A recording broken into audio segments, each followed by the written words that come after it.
எனக்கு இன்னைக்கு நம்ம மாட்டையோட ஃபன்னா மை ராக்டர் ஹஸ்பண்ட் எபிசோட் 146 தான் பார்க்க போகிறோம்.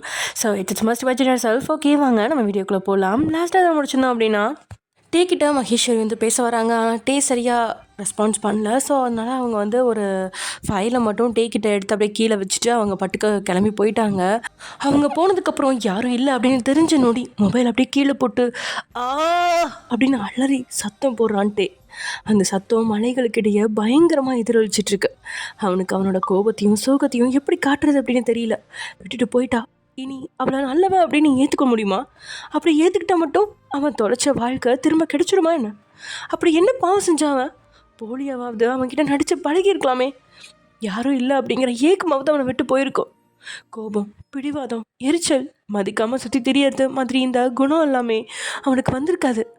ராகவ் மாதிரி தன்மையானவனா, ஜெமின் மாதிரி கலகலப்பானவனா டேயும் இருந்திருப்பான் இல்லையா? அதை விட்டுட்டு தன்னை வேணாம் அப்படின்னு விட்டுட்டு போனவளை ஏத்துக்க மனசு இல்லாம அங்கேயே உட்காந்துட்டான் டே. அதே சமயம் இங்க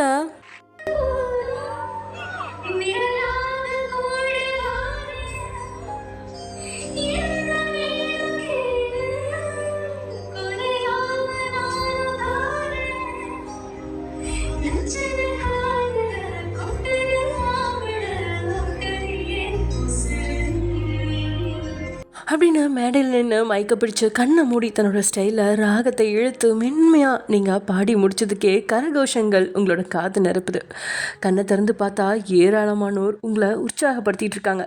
அந்த சந்தோஷத்தில் நீங்கள் பக்கவாட்டில் நின்று தியாவை பார்க்க தைரியமாக பாடக்கா அப்படின்றா தியா.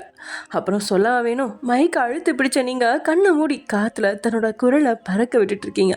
அப்படியே பாட்டை பாடி முடிச்சுட்டு சந்தோஷமாக மயக்க தியாவோட கையில் கொடுத்துட்டு லக்ஷ்மியோட பக்கத்தில் குடுகுடுன்னு ஓடி நிற்கிறீங்க. வயன், நல்லா இருக்குமா உன் குரல்? வீட்டில் பாடுறதை விட மைக்கில் தான் நீ பாடுறது நல்லா இருக்கு அப்படின்னு லக்ஷ்மியும் பாராட்டியிருக்கா. உங்களோட முத்து பற்கள் வெளியே தெரியறத நிறுத்தவே இல்லை. அதே சமயம் அங்கே ஒரு சில பொண்ணுங்க எப்படி இவ தைரியமாக மேலே ஏறி ஆண்களோட முன்னாடி பாடிட்டா, அவளை மாதிரி தங்களுக்கு ஒரு சந்தர்ப்பம் கிடைக்கலையே அப்படிங்கிற மாதிரி ஏக்கமாக பார்த்தாலும் இவெல்லாம் என்ன பொம்பளை, பொண்ணுங்கன்னா அடக்க ஒடுக்கமாக இருக்கணும், இவன் மேடையில் ஏறி பாடுறா அப்படின்னு பொண்ணுங்களே ஒரு மார்க்கமாக தான் பார்த்துட்ருக்காங்க. ஏன்னா இந்த பொண்ணுங்களை ஆண்கள் தங்களுக்கு கீழே வச்சுருக்கிறதால ஆண்களுக்கு அடங்கி இருக்கிறது தான் வாழ்க்கை அப்படின்னு நினைக்கிறாங்க.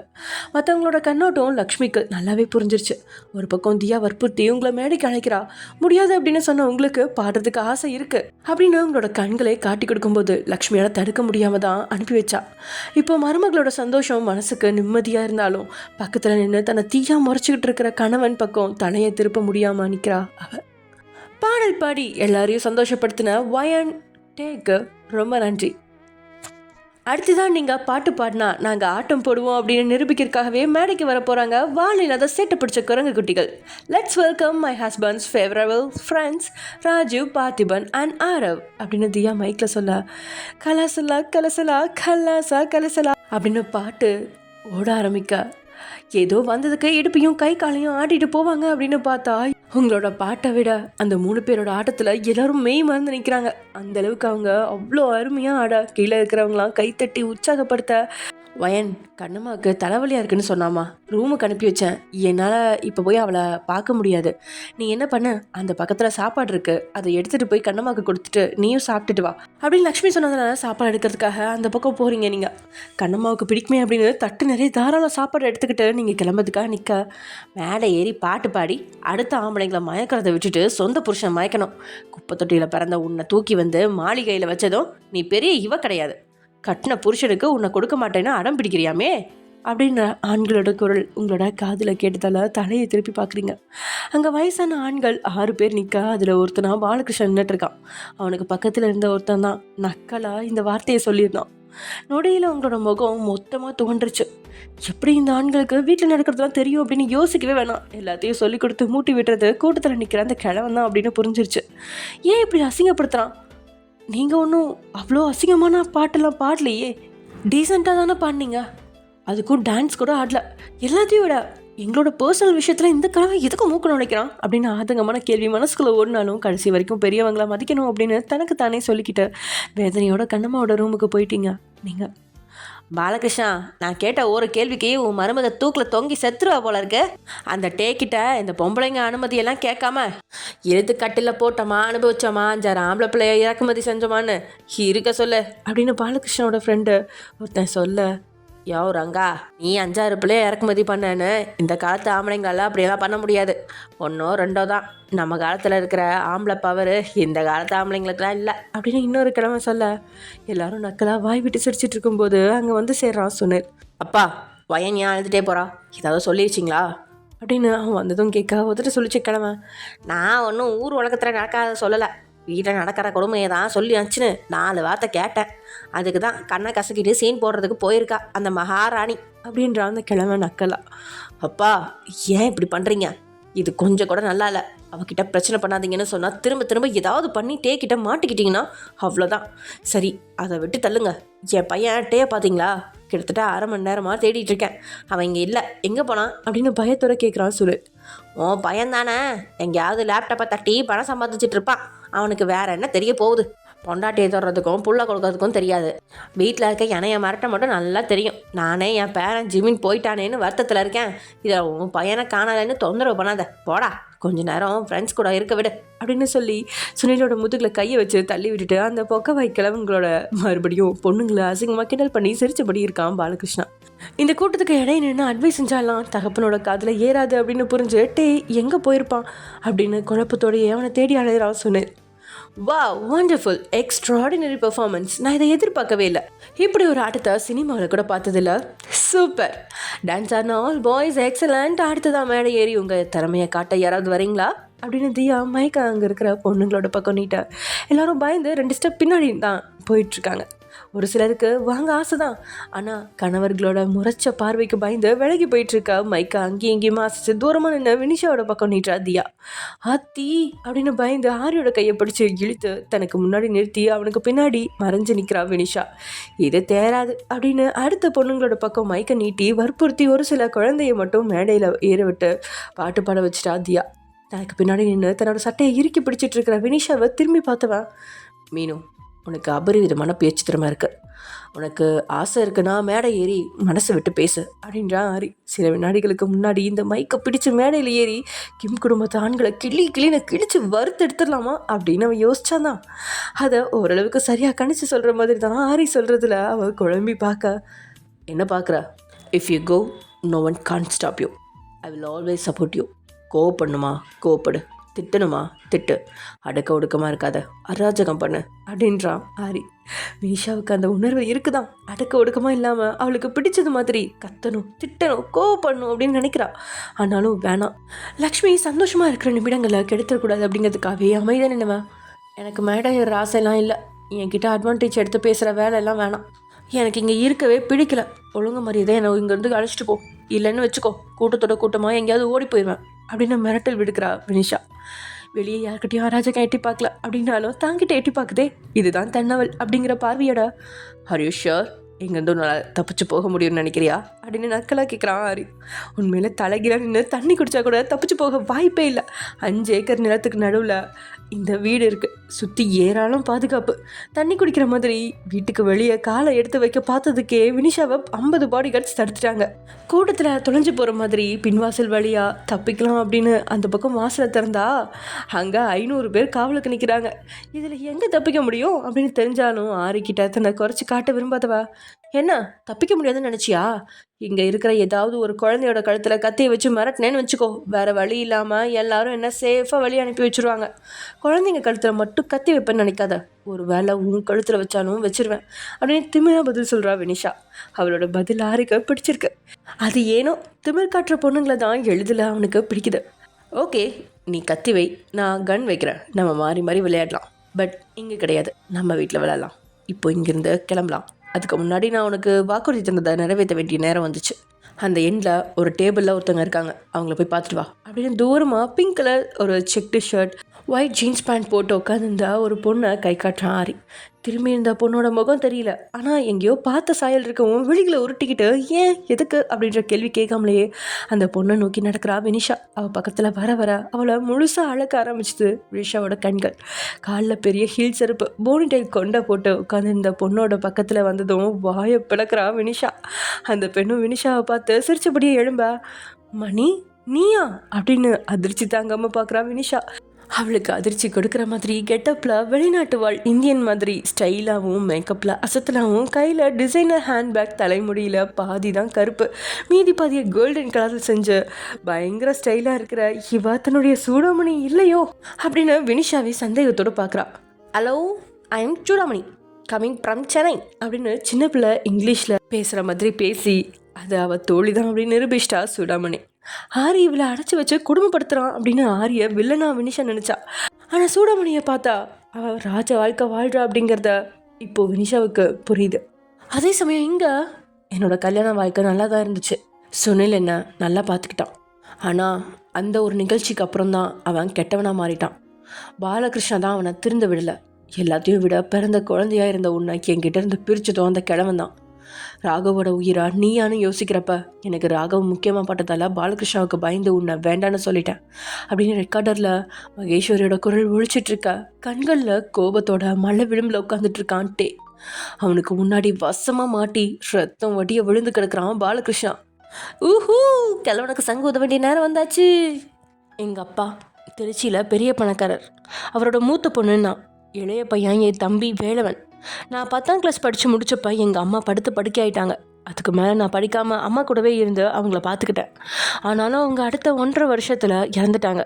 இதனாலேயே வீட்டுக்குள்ளே அடைஞ்சு கிடந்து கண்ணீரும் அழுகையுமா என் வாழ்க்கை போனதுனால எங்கள் அப்பா அடுத்த வருஷமே 11th படிக்கிறதுக்கு 19 வயசில் ஸ்கூலில் சேர்த்து விட்டார்.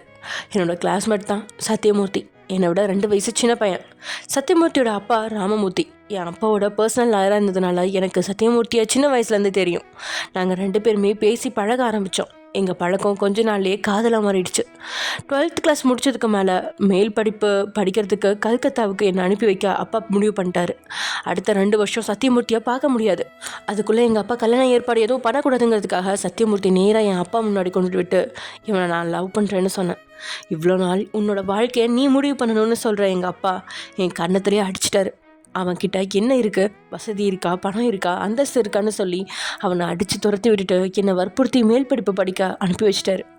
ஊரில் இருந்தால் என்னால் சத்யமூர்த்திக்கு பிரச்சனை வரும். இதனாலேயே படிப்பை முடித்து திரும்பி வந்து சத்யமூர்த்தியை கல்யாணம் பண்ணிக்கலான்னு கிளம்பி போய் 2 வருஷம் படிப்பை முடித்து ஊருக்கு வந்து பார்த்தா 6 மாதத்துக்கு முன்னாடி தான் சத்யமூர்த்திக்கு கல்யாணம் நடத்துதுங்கிற தகவல் வந்துச்சு. நான் மொத்தமாக மனசு உடஞ்சி போயிட்டேன். அந்த நேரத்தில் எங்கள் அப்பாவுக்கும் உடம்பு முடியாமல் இருந்ததால் என்னை சீக்கிரமாக கல்யாணம் பண்ணி அனுப்ப சொல்லி சொந்த பந்தங்க வற்புறுத்தினாங்க. இதனால் மாப்பிள்ளை பார்க்க ஆரம்பித்தார். அப்போ பாலகிருஷ்ணாவும் ரங்கநாதனும் சுனிலுக்காக என்னை பொண்ணு கேட்டு வந்தாங்க. பணக்கார குடும்பங்கிறதுனால எங்கள் அப்பா கல்யாணத்துக்கு சம்மதிச்சார். ஆனால் நான் சுனிலோட ஃபோன் நம்பர் வாங்கி ஃபோன் பண்ணி நான் வேற ஒருத்தரை லவ் பண்ணுறேன், அவரை என்னால் மறக்க முடியாதுன்னு சொன்னேன். அப்போது சுனில் என்கிட்ட சொன்னார், பரவாயில்ல, நீங்கள் மறக்கிற நாள் வரைக்கும் நான் வெயிட் பண்ணுறேன் அப்படின்னு. கல்யாணத்தை கூட 2-3 வருஷத்துக்கு அப்புறம் வச்சுக்கலாம் அப்படின்ற மாதிரி சொன்னார். உண்மையிலே ரொம்ப நல்ல மனுஷனாக இருக்காருன்றதுனால கல்யாணத்துக்கு சம்மதித்தேன். நான் கல்யாணத்துக்கு சம்மதிக்கலைன்னாலும் சத்யமூர்த்தி கொன்றுவேன் அப்படின்னு எங்கள் வீட்லேயும் மிரட்டாங்க. அவன் சந்தோஷமாக இருக்கான். என்னால் அவனுக்கு பிரச்சனை வரக்கூடாதுன்னு கல்யாணம் பண்ணி சென்னைக்கு வந்துட்டேன். அங்கே என்னோட மாமியாரையும் லக்ஷ்மியும் பார்த்தேன். அந்த குடும்பம் பொண்ணுங்களை அடிமைப்படுத்துகிற குடும்பங்கிறது அடுத்தடுத்த நாட்கள்லேயே எனக்கு புரிஞ்சு போச்சு. ஆனால் சுனில் அப்படி கிடையாது. என்னை வேலை செய்ய சொன்னதில்லை, அவருக்கு பணிவிடை செய்ய சொன்னதில்லை. வீட்டில் இருக்கிற ஆம்பளைங்க என்னை எதிர்த்து பேசினா அவ்வளோதான், சுனிலுக்கு அவ்வளோ கோவம் வரும். எல்லாரையும் திட்டி விட்டுருவார். அந்த அளவுக்கு என்னை நல்லா பார்த்துக்கிட்டாரு. இதனாலே எனக்கு அவரை பிடிச்சி போச்சு. அவருக்கும் என்னை பிடிச்சிருந்ததால் நாங்கள் 2 பேருமே அடுத்த கட்ட வாழ்க்கையை தொடங்கணும். அதுக்கு அடையாளமாக நான் கர்ப்பமாயிட்டேன். ரொம்ப சந்தோஷமாக இருந்தேன். என் சந்தோஷத்தை கெடுக்கிற மாதிரி பாலகிருஷ்ணன் வயிற்றில் இருக்கிறது பெண் குழந்தை, இந்த குடும்பத்துக்கு பெண் குழந்தை வேண்டாம், அதை அழிச்சிடுன்னு சொன்னான். நான் என் புருஷன்கிட்ட சொல்லி அழுதேன். சுனில் எனக்காக பாலகிருஷ்ணனை எதிர்த்து நின்னார். இதனாலேயே எல்லா வாயும் அடங்கிடுச்சு. நானும் குழந்தைய 7 மாதம் வரைக்கும் நல்லபடியாக தான் வச்சுருந்தேன். ஆனால் திடீர்னு எனக்கு உடம்பு முடியாமல் வந்து எங்கள் அப்பா வீட்டுக்கு போயிட்டேன். அங்கே போன 2வது நாளே எனக்கு பெண் குழந்தை பிறந்துச்சு. ஆனால் அது இறந்து பிறந்துச்சு. உண்மையாக பெண் குழந்தை பிறந்தா கிம் குடும்பத்தை விட்டு தூரமாக எங்கேயாவது ஓடி போகணும்னு நானும் சுனிலும் பிளான் போட்டிருந்தோம். எல்லாமே சொதப்பி போயிடுச்சு. சுனில் ரொம்ப வருத்தப்பட்டார். இதனாலேயே கவலைப்படாதீங்க, இன்னொன்று பெற்றுக்கலான்னு சொல்லி ஆறுதல் பண்ணேன். அடுத்து நாங்கள் குழந்தைக்கு முயற்சி பண்ணோம், ஆனால் கிடைக்கல. அதோட சுனில் என்னோட ஆசைக்காக என்னை படிக்க வச்சார். நானும் படிச்சுக்கிட்டே சுனில் கூட சந்தோஷமாக வாழ்க்கையை வாழ்ந்துட்டு இருந்தப்ப அவருக்கு எதிர்பாராத விதமாக ஆக்சிடெண்ட் ஆகி ஹாஸ்பிட்டலில் தங்கி ட்ரீட்மெண்ட் எடுக்க வேண்டிய நிலைமை வந்துருச்சு. இதனால் சுனிலோட ஆசைக்காக நான் அவரோட பிஸ்னஸ் எடுத்து நடத்த ஆரம்பித்தேன். அது ஏனோ ஒரு பொண்ணு பிஸ்னஸ் பண்ணுறான்னு சொன்னதும் பழைய இன்வெஸ்டர்ஸ் எல்லாருமே பொண்ணை நம்பி பணம் போட முடியாதுன்னு ஒதுக்கிட்டாங்க. நானும் நம்பிக்கையை இழக்கலை. என் தம்பி எங்கள் அப்பாவுக்கு அப்புறம் எல்லா பிஸ்னஸையும் அவன் தான் நடத்திட்டு இருந்தான். அவன்கிட்ட ஏகப்பட்ட பணம் இருந்துச்சு. அவன்கிட்ட நான் உதவி கேட்டதால் அவன் எனக்கு தேவையான பணத்தை தந்தான். சுனில் எப்படி பிஸ்னஸ் பண்ணணும்னு சொல்லி தந்தார். அதுபடி பிஸ்னஸ் பண்ணி நல்ல லாபம் சம்பாதிக்க ஆரம்பித்தேன். ஒரு பக்கம் பிஸ்னஸ், படிப்பு, சுனில்னு எல்லாரையும் பார்க்க எனக்கு நேரம் கிடைக்காம பிஸ்னஸில் கொஞ்சம் கான்சன்ட்ரேட் பண்ணிக்கிட்டே இருந்ததால் என்னோட இடத்துலேருந்து பாசத்தை காட்ட சுனிலோட வாழ்க்கையில் இன்னொருத்தி வந்திருக்காங்கிற தகவல் என் காதுக்கு வந்துச்சு. கோவமாக ஹாஸ்பிட்டலுக்கு போய் விசாரித்து பார்த்தா சுனிலுக்கு ட்ரீட்மெண்ட் பார்த்த டாக்டரும் சுனிலுக்கும் இல்லீகல் ரிலேஷன்ஷிப் ஸ்டார்ட் பண்ணி டாக்டர் கன்சீவ் ஆகியிருக்கா. கோபத்தில் சுனிலோட சட்டையை பிடிச்சி இழுத்து, உனக்காக தானே பிஸ்னஸ் பண்ணுறேன், உன்னை யாரும் கேவலப்படுத்தக்கூடாதுன்னு தானே உன் இடத்துல இருந்து நான் எல்லாத்தையும் பண்ணுறேன், நீ எனக்கே துரோகம் பண்ணுறியா? இந்த துரோகத்துக்கு மூலையில் உட்காந்து அழமாட்டேன், போலீஸ் ஸ்டேஷனுக்கு போய் கம்ப்ளைண்ட் பண்ணி உன்னை ஜெயிலுக்கு அனுப்புவேன்னு நான் மிரட்டினதில் சுனில் நல்லாவே பயந்துட்டான். இல்லைம்மா, தெரியாமல் தப்பு பண்ணிட்டேன், இனிமேல் தப்பு பண்ணவே மாட்டேன், எனக்கு நீ போதும், உன் கூட வீட்டுக்கு வந்துடுறேன்னு சுனில் என் கையை பிடிச்சிட்டாலும் சுனிலோட இன்னொரு கையை பிடிச்ச பாலகிருஷ்ணா, நீ எதுக்கு உன் பொண்டாட்டியை பார்த்து பயப்படுற?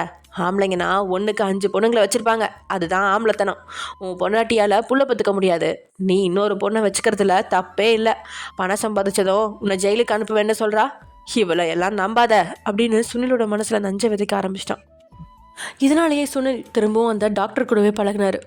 வேற ஆம்பளைங்களா இருந்தா இந்நேரம் ஜெயிலுக்கு அனுப்பி வச்சுருப்பேன். ஆனால் சுனிலை என்னால் அப்படி அனுப்பி வைக்க முடியல. அந்தளவுக்கு நான் அவரை காதலிச்சேன். உண்மையாக என்னோட பாசத்தை புரிஞ்சுக்கிட்டு திரும்பி வருவார் நம்பி பிஸ்னஸையாவது பார்க்கலான்னு பார்த்தா அந்த நேரத்தில் தான் என் தலையில் இடி விழுகிற மாதிரி இன்னொரு தகவல் வந்துச்சு. கிம் கம்பெனி நஷ்டத்தில் போயிட்டு இருந்துச்சு, அவங்களுக்கு பெரிய இன்வெஸ்டர் தேவைப்பட்டிருக்காங்க. அதனால தான் பாலகிருஷ்ணா சுனில்கிட்ட, உனக்கு ஆக்சிடென்ட் ஆச்சு, உன்னால் பிஸ்னஸ் பண்ண முடியாது, உன் பொண்டாட்டிக்கிட்ட பிஸ்னஸை கொடுன்னு என் கையில் பிஸ்னஸை தந்ததோட என்னை வச்சு என் தம்பியை அவங்க பார்ட்னராக மாற்றி நிறைய லாபம் சம்பாதிச்சிருக்காங்கங்கிறது புரிஞ்சிச்சு.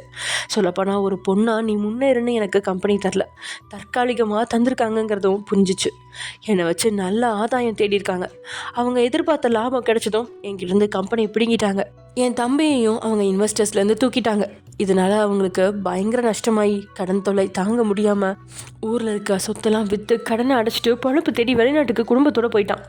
என்னால் என் தம்பி வாழ்க்கை பாழாக போச்சுன்னு அழுதுட்டு சுனிலையாவது என் கண்ட்ரோலில் கொண்டு வரலான்னு பார்த்தா பாலகிருஷ்ணா தான் பெரிய பிரச்சனை. கல்யாணம் பண்ண புதுசில் என் பேச்சை கேட்டுட்டு இருந்த சுனில் இனி என் பேச்சை கேட்கவே கூடாதுங்கிற அளவுக்கு பிரெயின் வாஷ் பண்ணிட்டான். என்னையும் வீட்டுக்குள்ளே அடைச்சி வைக்க பார்த்தாங்க. அந்த நேரத்தில் படிப்பு பெண்டிங்கில் இருக்குது, அதை முடிக்காமல் நான் வீட்டுக்குள்ளே இருக்க மாட்டேன், பிள்ளை பற்றி தரமாட்டேன்னு அடம் பிடிச்சி கண்ணீரோட காலேஜுக்கு போனப்போ தான் திரும்ப நான் சத்தியமூர்த்தி பார்த்தேன். அவரை மட்டும் கிடையாது, அவரோட பையனையும் சேர்த்தே பார்த்தேன். லேசாக பேசிட்டு விலகி போகலான்னு பார்த்தா ராகவ் என் கையை பிடிச்சிட்டான். அவனுக்காக பழையபடி நல்ல ஃப்ரெண்ட்ஸாக அழகாக பழகணும்னு நினச்சேன். அப்போ தான் சத்தியமூர்த்திக்கு கல்யாணம் பண்ண பொண்ணு, அவனை விட சின்ன பொண்ணு, அதுவும் எங்கள் அப்பாவுக்கு பயந்து தான் சத்தியமூர்த்தி என்னை தேடி வரக்கூடாதுன்னு மிரட்டி அவனுக்கு இன்னொரு பொண்ணை கல்யாணம் பண்ணி வச்சுருக்காங்க. குடும்பத்தோடு வற்புறுத்ததுனால சத்தியமூர்த்தி வேறு வழி இல்லாமல் அந்த பொண்ணை கர்ப்பமாக்கிட்டான். அவள் ரொம்ப சின்ன பொண்ணுன்றதுனால குழந்தைய பெற்றுக்கிற அளவுக்கு சக்தி இல்லாமல் குழந்தை பிறந்த கொஞ்ச நேரத்துலேயே அவள் இறந்து போயிருக்கா. ஊரில் ராகவ எல்லாரும் அம்மாவை கொண்டுட்டு பிறந்தவன் அபசகுணம்னு கேவலப்படுத்தினதுனால லாயர் படிச்சிருந்த சத்தியமூர்த்தி குழந்தைய தூக்கிட்டு சென்னைக்கு வந்திருக்காங்கிறது புரிஞ்சுது. ராகவ் கிட்ட நான் உன்னோட ஆண்டின்னு சொன்னால் கூட என்னை அம்மானு தான் கூப்பிடுவான். இதனாலேயே ராகவ் கூட பழகிறதுக்கு சத்தியமூர்த்தியோட வீட்டுக்கு அப்பப்போ போவேன். கொஞ்ச நாள் போக போக நான் என்னோட கஷ்டத்தை சொல்லி அவன்கிட்ட அழுவேன். சத்தியமூர்த்தி அவனோட கஷ்டத்தை சொல்லி என்கிட்ட அழுவான்னு எங்கள் நட்பு திரும்பவும் காதலாக மாறிச்சு. ஆனாலும் கல்யாணத்துக்கு அப்புறம் இது தப்புன்னு விலகி இருக்க பார்த்தப்ப என் புருஷன் டாக்டர்கிட்ட பழகி அடுத்ததாக வேற 2 பொண்ணுங்க கூட பழகி பயங்கர சந்தோஷமாக இருக்காரு. இவரை திருத்தவே முடியாது, திருத்தா பாலகிருஷ்ணா விடவும் மாட்டான்னு புரிஞ்சு போச்சு. இனி இந்த குடும்பத்தோட மாரடிக்க முடியாதுன்னு நானே சத்தியமூர்த்தி கிட்ட உங்கள் கூட என்ன வச்சுக்கோங்கன்னு கேட்டேன். அவர் முடியாதுன்னு மறுத்தாலும் ராகவுக்காக சரின்னு சம்மதிச்சிட்டாரு. நாங்கள் 3 பேரும் ஓடி போகலான்னு நினச்சிட்டு இருக்கிறப்ப தான் நான் கர்ப்பமாக இருக்கேங்கிறது புரிஞ்சிச்சு. கிம் குடும்பத்தோட வாரிசு என் வயத்தில் இருக்குன்னு தெரிஞ்சால் கண்டிப்பாக வீட்டை விட்டு வெளியே விட மாட்டாங்கன்னு புரிஞ்சு அவர் கூட ஓடி போக பார்த்தேன். ஆனால் என்னை கண்டுபிடிச்சி இழுத்துட்டு வந்து வீட்டில் அடைச்சி வச்சு ஒழுங்காக குழந்தைய பெற்றுத்தானே சொல்லி வற்புறுத்தினாங்க. அந்த நேரத்தில் ஒரு திட்டம் போட்டேன். சத்தியமூர்த்திக்கு பெரிய கேஸ் ஒன்று கிடச்சிது. அந்த கேஸ்க்காக அவன் டெல்லிக்கு போகிற மாதிரி இருந்துச்சு. அவனும் ராகவும் டெல்லிக்கு போய் பத்திரமா இருக்கட்டும், குழந்தை பிறந்ததும் நானும் தப்பிச்சு போயிடலான்ற எண்ணத்தில் அமைதியாக அந்த வீட்லேயே இருந்து அழகான ஆண் பிள்ளைய பெற்றெடுத்தேன். குழந்தை பிறந்ததும் நான் பிளான் போட்ட மாதிரியே அன்னைக்கே குழந்தைய தூக்கிட்டு தப்பிச்சு போயிட்டேன். ஏன்னா எனக்கு சத்தியமூர்த்தி ராகவ் எவ்வளோ முக்கியமோ அதே அளவு நீயும் முக்கியம் தான்ட்டே. ஆனால் அந்த இடத்துல தான் கிழவன் என்னை விட பயங்கர ஸ்மார்ட்னு புரிஞ்சுது. உன்னை தூக்கிட்டு நான் டெல்லிக்கு வந்து சேர்ந்தா அங்கே சத்தியமூர்த்தி அவன் பிள்ளைய காணலைன்னு என்கிட்ட கண்ணீர் வடிக்கிறான். திடீர்னு 3.5 வயசு பையன் எங்கே போயிட்டான்னு யோசிச்சுக்கிட்டே இருந்தப்ப ஃபோன் கால் வந்துச்சு. ராக உயிரோட வேணும்னா என் பையனோட குழந்தைய என் வீட்டுக்கு கொண்டு வா, இல்லைனா இந்த பையனோட பணம் தான் கிடைக்கும் அப்படின்னு பாலகிருஷ்ணா மிரட்டினான். உன்னை நானே வளர்க்கணும், ஆனால் அந்த மாதிரி வீசக்கூடாதுன்னு நினச்சேன். கடைசியில் எனக்கு வேறு வழி தெரியல. உன்னை வளர்க்கறது தான் கேட்குறாங்க. நான் ஒரு வேலை உன்னை கொடுக்கலன்னா ராகவை கொன்றுவாங்க. எந்த மூலையில் ஓடி ஒழிஞ்சாலும் என்னையும் சத்தியமூர்த்தியும் கொண்டுட்டு உன்னை கொண்டு போயிடுவாங்கன்னு புரிஞ்சு நான் தனியாக சென்னைக்கு வந்தேன். பாலகிருஷ்ணா சொன்ன மாதிரியே டிவோர்ஸ் பேப்பரை சுனில்கிட்ட கொடுத்து டிவோர்ஸ் கேட்டேன். சுனில் நல்லாவே பயந்து போயிட்டான். நான் திருந்தி ஒழுக்கமாக இருக்கலாம், என்னை விட்டு போகாதுன்னு சொல்லி அழுதான். ஆனால் நான் எல்லாரும் முன்னாடியும் கெட்டவன் மாதிரி மிரட்டி டைவர்ஸ் கேட்டு குழந்தைய வீட்டு வாசலில் வச்சுட்டு ராகவை வாங்கிட்டு அங்கேருந்து போயிட்டேன். அதுக்கப்புறம் சத்தியமூர்த்திக்கு நிறைய கேஸ் கெடுத்துச்சு. அவன் கையில் பணம் செல்வாக்கு வர ஆரம்பிச்சிச்சு. ஆனால் என்னால் தான் அவன் கூட நிம்மதியாக வாழ முடியல. எப்பவுமே 3 நாளாக நான் குழந்தைய தூக்கி வீசிட்டு வந்துட்டேங்கிற குற்ற உணர்ச்சியில் அழுதுகிட்டே இருந்தேன். 2 வாட்டி கர்ப்பமாகி அபார்ஷன் ஆயிடுச்சு. அதில் என்னோட உடம்பு இன்னும் மோசமாக தொடங்கிடுச்சு. இதனால் சத்தியமூர்த்தி எனக்காக கேஸ் போட்டு உன்னை என்கிட்ட தரணும்னு உன்னோட 10வது வயசில் லா அண்ட் ஆர்டர் வாங்கினார். நான் கூட நீ என்னை தேடி வரமாட்ட, அப்பா தான் வேணும்னு சொல்லி பிடிவாதம் பிடிப்பேன்னு நினச்சேன். ஆனால் நீ என் கையை பிடிச்சிட்டு என் கூட வந்துட்ட. என்னால் நம்பவே முடியல. சென்னையில் இருந்தால் பிரச்சனை வரும்னு உன்னை அழைச்சிட்டு கூடலூருக்கே வந்துட்டேன். உன் கூட சந்தோஷமாக வாழலான்னு பார்த்தா உனக்கு ஒரு ராகவுக்கும் ஒத்து வரல. 2 பேரும் அம்மா பாசம் வேணும்னு ஆசைப்பட்டீங்களே தவிர்த்து அதை பகிர்ந்துக்கணும்னு நினைக்கவே இல்லை. இதனாலேயே உங்களுக்குள்ள பிரச்சனை வர ராகவ் வாய் சண்டை போடுவான். ஆனால் நீ ராகவை அடிப்ப. அப்போ தான் உனக்குள்ள கிம் குடும்பத்தோட குணம் இருக்குன்னு புரிஞ்சிச்சு. அந்த வயசுலேயே நீ ராகவ் கிட்ட நீ வேற பொம்பளை வயிற்றில் பிறந்தவ, நான் தான் என் அம்மா வயிற்றில் பிறந்தேன், அம்மாவுக்காக நீ உரிமை கொண்டாடினா உன்னை கொன்று புதைச்சிடுவேன்னு பெரிய ஆள் மாதிரி மிரட்ட ஆரம்பிச்ச. உன் பேச்சை பார்த்து எனக்கே பயமாக இருந்துச்சு. ஆனால் சத்தியமூர்த்தி தான் எல்லாம் சரியாயிடும், அவன் நம்ம கூட இருந்தா திருந்திடுவான்னு சொன்னார். அந்த நேரத்தில் தான் சத்தியமூர்த்தி திடீர்னு என்கிட்ட நீ 2 பசங்களையும் வெளிநாட்டுக்கு அழைச்சிட்டு போ, பாலகிருஷ்ணா திரும்பிட்டே தந்துருன்னு பிரச்சனை பண்ணிகிட்டு இருக்கான், எனக்கு கொஞ்சம் கேஸ் பெண்டிங்கில் இருக்குது, அதெல்லாம் முடிச்சுட்டு நானும் வெளிநாட்டுக்கு வந்துடுவேன், அது வரைக்கும் நீ தனியாக பிள்ளைங்க 2 பேரையும் வெளிநாட்டில் வச்சு பத்திரமா பார்த்துக்க சொன்னார். சரின்னு நானும் சம்மதித்தேன். இதனால் ராகவோட ஸ்கூல் சர்டிஃபிகேட்டை எல்லாருமா வாங்கிறதுக்காக சென்னைக்கு வந்தோம். நாளைக்கு காலையில் ஃப்ளைட்னா இன்னைக்கு நைட்டு உங்கள் 2 பேரையும் பீச்சுக்கு அழைச்சிட்டு வந்தேன். உன்னையும் ராகவையும் விளையாட விட்டுட்டு நானும் சத்தியமூர்த்தி வாக்கிங் போயிட்டு வந்தா உங்களுக்குள்ளே என்ன பிரச்சனையோ நீ ராகவை அடித்து அவன் நெத்தியிலேருந்து ரத்தம் வந்துக்கிட்டு இருந்துச்சு. எனக்கு சரியான கோவம் வந்துச்சு. உன்னோட முரட்டு குணத்தை பார்த்து பயந்து தான் உன்னை அடிச்சேன்ட்டே. ஆனால் உன்னை விட்டுட்டு போக நினைக்கல. ராகவை தனியாக அழைச்சிட்டு வந்து அவன் நெத்தியில் மருந்து போட்டுட்டு இருந்தப்ப அந்த பக்கமாக போன ஒருத்தன் சம்மந்தமே இல்லாமல் என் கையில் ஃபோட்டோவை தந்துட்டு போனான். என்ன ஃபோட்டோன்னு வாங்கி பார்த்தா ராகவ் சத்தியமூர்த்தி அப்புறம் என்னையும் கொல்ற மாதிரி 3 துப்பாக்கி அங்கே காத்துக்கிட்டு இருக்குன்னு புரிஞ்சிச்சு. யார் இப்படி பண்ணுறதுன்னு யோசிக்கிறதுக்குள்ள பாலகிருஷ்ணா ஃபோன் பண்ணி என் பேரனை அங்கேயே விட்டுட்டு திரும்பி பார்க்காம போயிடு, இல்லைன்னு வச்சுக்கோ ஏதோ தீவிரவாதிங்க அவங்க 3 பேரையும் கொன்னுட்டாங்கன்னு டேயை நம்ப வச்சு அங்கேருந்து அழைச்சிட்டு போவேன்னு மிரட்டினான். அந்த செகண்ட் என்னாலையும் சத்தியமூர்த்தியாலையும் எதுவும் பண்ண முடியல. ஆனாலும் சத்தியமூர்த்தி உன்னை விட்டுட்டு போகக்கூடாதுன்னு சொன்னான். ஆனால் எனக்கு புரிஞ்சு போச்சு, உன்னை எங்கள் கூட வச்சுருந்தா எங்களுக்கு தான் பிரச்சனை. அவங்க உன்னை வளர்க்க ஆசைப்பட்றாங்க, அதுக்கு இடையூறாக நாங்கள் இருந்தால் எங்களை கொன்றுவாங்க. இதனாலேயே நீ அவங்க கூடவே இரு. நீ சொந்த காலில் நிற்க ஆரம்பிக்கிறப்ப உன்னை தேடி வந்து எல்லா உண்மையும் சொல்லணும்னு மனசை கல்லாக்கிக்கிட்டு நீ ரொம்ப மோசமாக இருக்க, நீ எங்களுக்கு தேவையே இல்லட்டேன்னு சொல்லிட்டு கிளம்பிட்டேன். அம்மா விட்டுட்டு போகாதம்மா, நான் எதுவும் பண்ணலை, என்னை மன்னிச்சிருங்கன்னு நீ அழுக இப்போவும் என் காதில் கேட்டுட்டு தான் இருக்கட்டே. ஒருத்தனை காப்பாற்ற போனால் நாங்கள் 3 பேரும் செத்துருவோன்னு தெரிஞ்சு அங்கேருந்து கிளம்பி போயிட்டேன். இருந்தாலும் எங்களை ஊரை விட்டு ஓட வைக்கிறதுக்கு பாலகிருஷ்ணன் தொடர்ந்து தொந்தரவு தந்துட்டே இருந்தான். இதனாலேயே நான் என் பையனை லாயருக்கு படிக்க வச்சு எல்லாரையும் திருப்பி அடிக்க வச்சேன்.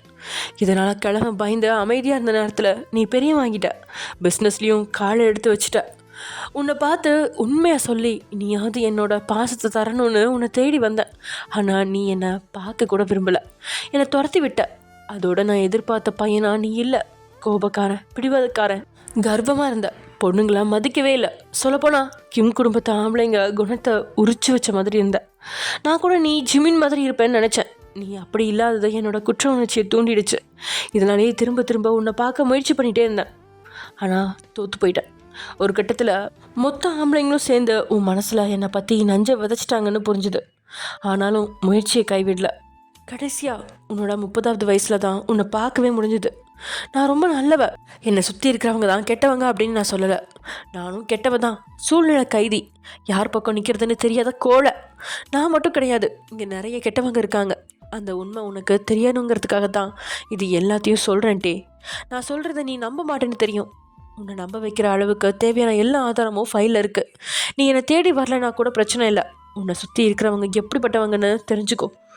ஒரு அம்மாவா எனக்கு அது மட்டும் போதும் அப்படின்னு மகேஸ்வரி பேசின ஆடியோ ஓடி முடியுது.